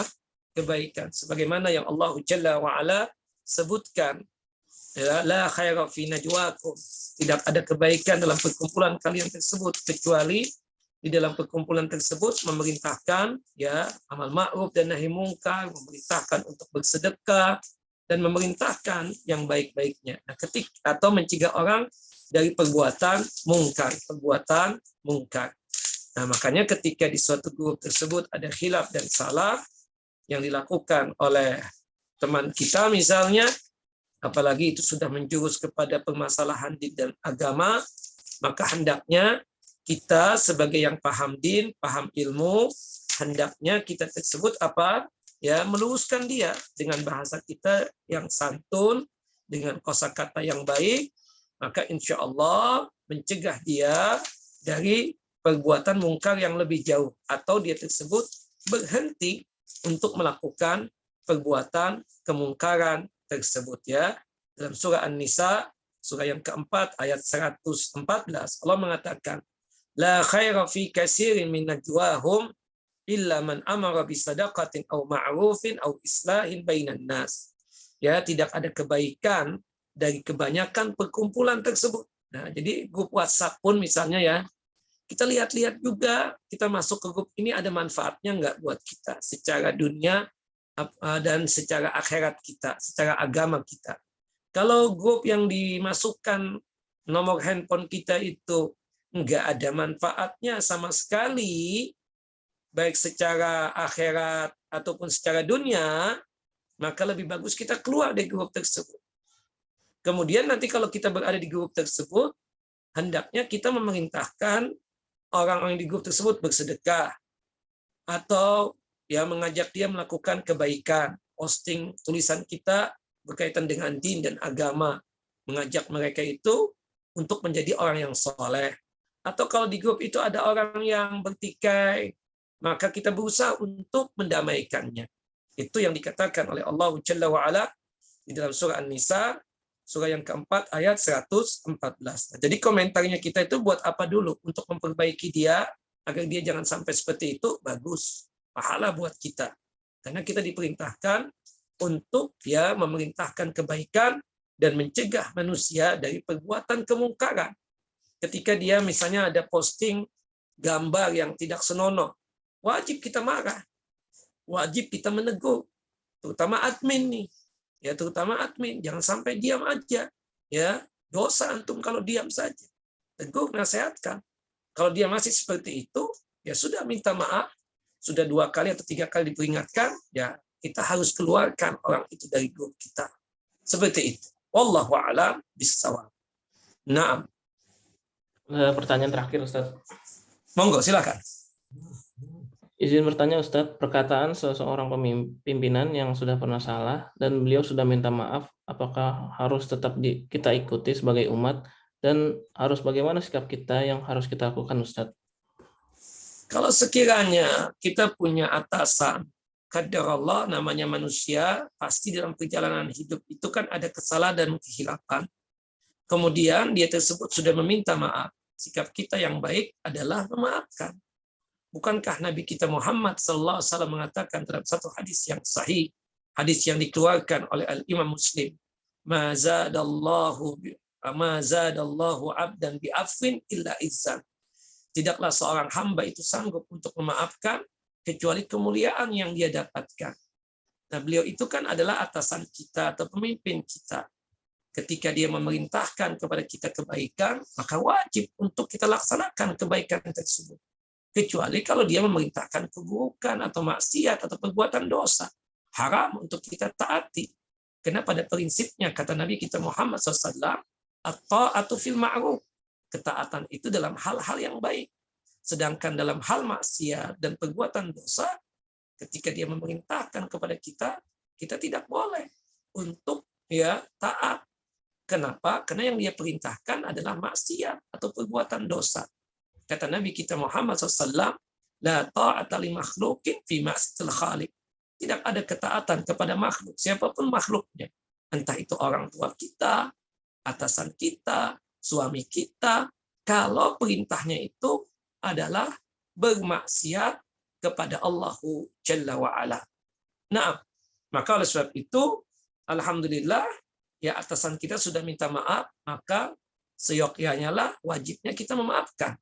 Nah, kemudian ketika di kantor tersebut dia memerintahkan kebaikan untuk kita, maka wajib untuk kita laksanakan. Tidak boleh kita membangkang atau sifatnya tersebut dia tidak mau untuk melaksanakan perintahnya, padahal perintahnya adalah kebaikan. Dosa kita, ya, dan dosanya adalah dosa besar. Wallahu a'lam bissawab. Nah, begitu kira-kira ya. Nah, ada yang lain? Sudah, Ustaz. Sudah cukup tadi terakhir. Baik. Ya. Barakallahu fikum, ikhwan wa akhwati fid din, a'azani wa azakumullah. Semoga antum ya selalu dalam lindungan Allah Jalla wa Ala. Semoga Bapak dan Ibu selalu dalam lindungan Allah Jalla wa Ala. Semoga selalu sehat walafiat, dimudahkan dalam masalah rizki dan nikmat, terhindar dari mara bahaya dan kesusahan serta kesulitan, dan dipanjangkan umur dalam ketaatan kepada Allah Jalla wa Ala, sehingga kita bisa berjumpa dengan bulan yang penuh dengan keberkahan, yaitu bulan Ramadan. Allahumma sallimna ila Ramadan, wa sallim lana Ramadan, wa tasallamhu minna mutaqabbalan. Ya Allah, antarkanlah kami untuk berjumpa dengan bulan Ramadan. Ya Allah, jumpakanlah kami dengan Ramadan. Amin ya rabbal alamin. Ya, wassallallahu nabiyina Muhammad wa ala ali Muhammad kama sallaita ala Ibrahim wa ala ali Ibrahim innaka Hamidun Majid. Allahumma barik ala Muhammad wa ala ali Muhammad kama barakta ala Ibrahim wa ala ali Ibrahim innaka Hamidun Majid. Kita tutup kajian kita dengan masing-masing kita membaca doa kafaratul majlis. Subhanakallahumma wa bihamdika asyhadu an la ilaha illa anta astaghfiruka wa atubu ilaik. Assalamualaikum warahmatullahi wabarakatuh. Waalaikumsalam warahmatullahi wabarakatuh. Nah, Pak Topan, Bapak Ibu, ya, izin pamit. Barakallahu fikum. Semoga antum selalu dalam lindungan Allah. Semoga selalu sehat walafiat, dipanjangkan umur dalam ketaatan kepada Allah Jalla wa Ala. Amin ya rabbal alamin. Amin. Wassalamualaikum warahmatullahi wabarakatuh. Izin Waalaikumsalam. pamit Bapak Ibu. Izin pamit Pak Topan. Makasih banyak. Sama-sama. Assalamualaikum. Waalaikumsalam. Warahmatullahi wabarakatuh. Jazakallahu khairan Ustaz atas penyampaian materinya. Semoga ilmu yang disampaikan bermanfaat bagi kita semua. Semoga Allah mudahkan kami agar terus dapat mencari ilmu dan beribadah kepadamu hingga maut menjemput. Demikian sudah kajian online bersama Ustaz Azhar Khalid bin Saif. Saya Taufan Aditya selaku perwakilan panitia kajian. Mohon maaf bila ada pertanyaan yang belum sempat ditanyakan, dan jika ada kata-kata yang kurang berkenan bagi para jamaah, mohon dimaafkan. Para jamaah juga bisa mengunjungi channel kami di YouTube MT At-Tahirah. Akhirul kalam, wassalamualaikum warahmatullahi wabarakatuh. Waalaikumsalam warahmatullahi wabarakatuh. Jazakallah khair.